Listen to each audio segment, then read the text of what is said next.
It all begins when Tyler shows his daughter a mural of how beautiful the Earth is. This leaves her speechless, because the current reality is completely different from what is depicted. The year is 2055.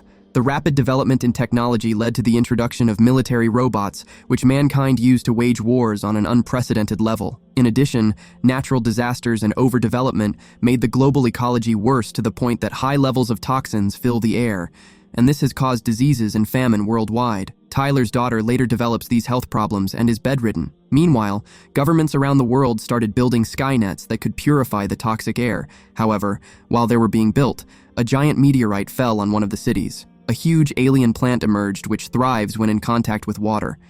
Although it causes serious havoc, it can purify the whole atmosphere. Scientists have named it Pandora. At a temporary command center, Tyler and his longtime friend Johnson joke around about a big mission coming up based on the number of robots HQ is sending to their location. They are interrupted when Colonel Tam arrives with the said units. Johnson welcomes them before they are escorted to Major General Sean Lee's office. Meanwhile, on the hangar, Lucy is upset with her boyfriend Connor for agreeing to go to the upcoming mission. Their lovers' fight comes to an end when Tyler interrupts. Back inside the base, the Colonel presents research that shows that Pandora's growth is proportional to the amount of rainfall. So according to the upcoming weather forecast section, Zone B16 will experience 2 rainstorms. The first will only cover a small area of the city, but the second rainstorm will be more intense and cover the whole zone, which will cause Pandora to wreak havoc on the population of 5.6 million people in the district. HQ has found a virus that can alter Pandora by making it go into hibernation, but it will still be able to purify the atmosphere. They have created a gene bullet that will stop the alien from growing if released at its heart. To increase the success rate of the mission, the robot units will be used to deliver the agent. Sean is annoyed that they want to use Pandora instead of Skynet to purify the atmosphere, since he spent his entire life creating it. Although he's reluctant, the Major General authorizes the robots to conduct the mission inside his jurisdiction. The operation must succeed before the second storm, or millions will die. However, there is a plan B if all fails. They will bomb Pandora, but it will kill over 160,000 people. Johnson asks about evacuation plans for the people in the blast radius, but there are none. If the time comes, it would be sacrificing the few to save the many, but he doesn't like that idea. Tam and Johnson brief the air combat unit on the 4-stage plan. The first part is to arrive safely at a building that has Pandora activity.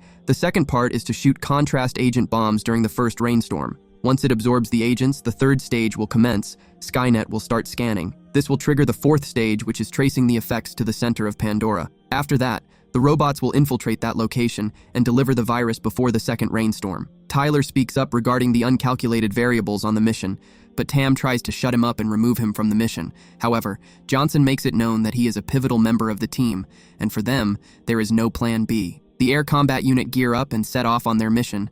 Meanwhile, in the market, Skunk speculates something big is going down given the types of aviation vehicles he's seeing flying ahead. The unit arrives at the building just as the first rainstorm begins. They fire the contrast agent, which gets absorbed by Pandora. The command center starts to receive information as the helicopters follow the effects, but they come under attack from Pandora's defenses, causing them to lose a few helicopters. Tyler's chopper is the only one remaining, but he manages to maneuver it to the heart of Pandora thanks to suppression fire support by Connor and Lincoln. From the data received, the command confirms it to be below ground level. Tam then orders the release of the robots Enigma and Timora to complete the last phase of the mission. All the while, Major General Sean Lee has also been listening in, so when the robots drop, he activates Timora's jammer, which interrupts the final stages of the scanning. He then commands a robot on the main ship to attack by pulling the grenade on a soldier's belt, causing an explosion that brings the ship down. Lucy happens to be an operator in the command room and is devastated that the main ship crashed and Connor's chopper has gone MIA. Meanwhile, Tyler is still trying to get in touch with the mission command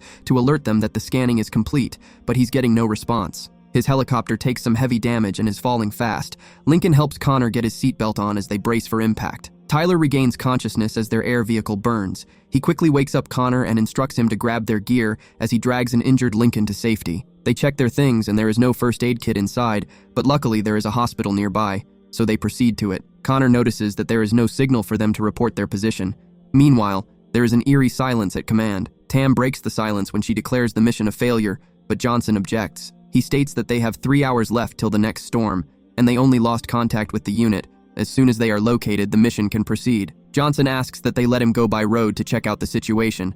Tam agrees, but can only guarantee the allotted time. He suits up and leaves with an armored truck. Meanwhile, Lucy explains to her superior that the signal was probably cut off because of a thunderstorm, but she doesn't believe that for a second, so asks her to find answers. She reveals to Tam that her boyfriend was on that helicopter, so Tam alerts her that it's all the reason needed for her to find out what happened. During that interval, Tyler's team managed to reach the hospital. They navigate to an operating room where they all wear oxygen masks. Tyler instructs Connor to apply pressure on the wound while he sets off to look for a hemostatic injection. He orders him to keep his GPS on and to activate his headphones so that they can communicate. Back outside, Johnson makes a stop at Skunk's location, where it is revealed he was a part of the air unit team in the past. He recruits him for the mission and promises him the truck, food, and water stamps for 3 years, plus his old weapon. With a deal like that, he agrees. Johnson also alerts him of the situation before they head out. Meanwhile, at the hospital, Tyler still navigates through the corridors, but there's a creature lurking around. The other two also hear its movement, so Lincoln suggests that Connor should go and check. The team leader has found what he is looking for, but he gets distracted when he finds a stuffed toy that reminds him of his sick daughter. A little girl sobs as she hides from whatever lurks in the hospital. Tyler is snapped out of his daydream when he hears a commotion at Connor's end. As he calls to him, Johnson picks up their signal and location and quickly rushes there. Lincoln has been attacked by one of the creatures simultaneously. Another one assaults Tyler, but he manages to fend it off. He retrieves the stuffed animal before rushing back to his team. During that interval, Connor comes back to find the alien monster devouring Lincoln. What the hell is even He that? screams like a baby and runs away from it as it pursues him. Johnson sends the information he's picking up to the command center. Lucy is relieved to see her boy alive. Meanwhile, Johnson suits up in the advanced exoskeleton armor ready for action. Connor manages to hide inside a morgue fridge. The monster gets frustrated and sends a signal to the rest of his homies to alert them of the intruders. They swarm the area where the kid is, and just as the monsters find her, Tyler comes to the rescue. He gives some suppression fire which allows them to get away, but they still get pressured till Johnson comes in hard as he intercepts and kills the alien. He sends a report back to command of their encounter with the unknown creature. While they proceed, they find Connor using the GPS.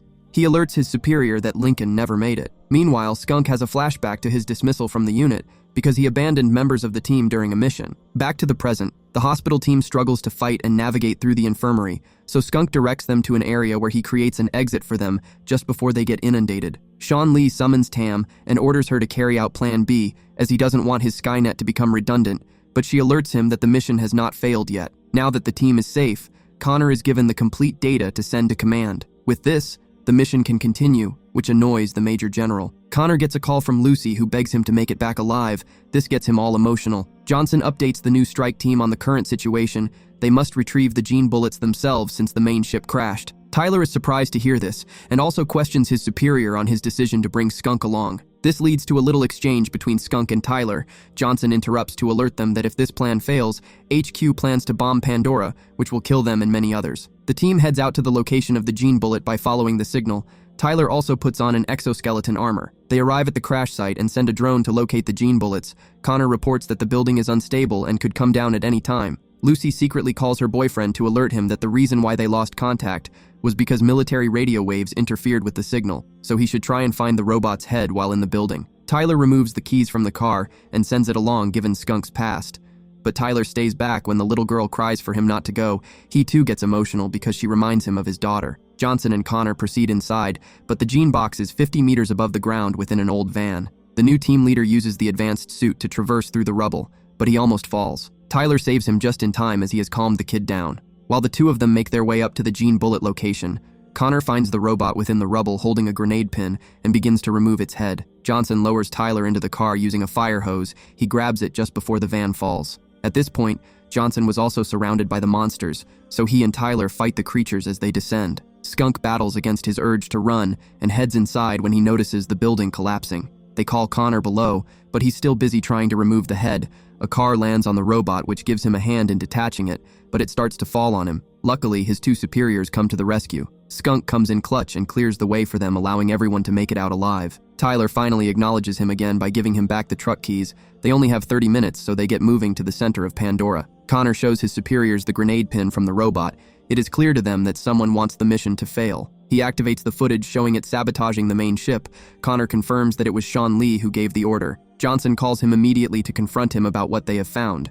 Sean Lee admits it and is not shy to sacrifice all those people so that Skynet can still be relevant. He alerts them that he's going to send the Enigma, Tamora, and 3 robots after them. He will also block their communications from the command center. Sean Lee wishes them luck before signing out. Soon after, they are chased down by Enigma and 2 robots, but they manage to fend them off after a mix of close-quarter combat. Johnson sacrifices himself when Enigma tries to drag them down after blowing up the bridge. Though he falls from a great height, he is still conscious thanks to the exoskeleton armor. Meanwhile, Tam orders the preparation of the bomber since they have not received word from the strike team. Lucy also informs her that it was Tamora that blocked the signal. At this point, the team has arrived at the heart, but as Connor sets up to create an entrance, Tamora draws near. Tyler and Skunk confront the walking tank while the little girl hides. He manages to destroy the jammer on the robot. At the same time, Tam finds out that Sean Lee was responsible for everything. She confronts and orders him to cancel all robot commands, but he ignores her, instructing her to carry on with Plan B since time is up. Back on the ground, the group still fights. Tyler takes out the remaining robot while Skunk lands the final blow on Tamora. Johnson has a dramatic entrance as he saves Connor and the little girl from an earlier rocket attack. He alerts the command center that he's in position to enter the heart of Pandora, so they should hold off the bombing. As the second rainstorm comes, Pandora begins to expand rapidly as it destroys the city's infrastructure. But Johnson releases the virus before it can cause any more damage, which stops the alien plant in its track. The creatures that surround the core also die, as do the eggs. In the aftermath, the atmosphere is clear. Thanks to Pandora, Sean Lee has been apprehended for his betrayal. Skunk has been reinstated into the air unit. He relaxes while Tyler washes the truck. At a later date, they are given a mission into space to determine the source of a signal that has been picked up near the moon.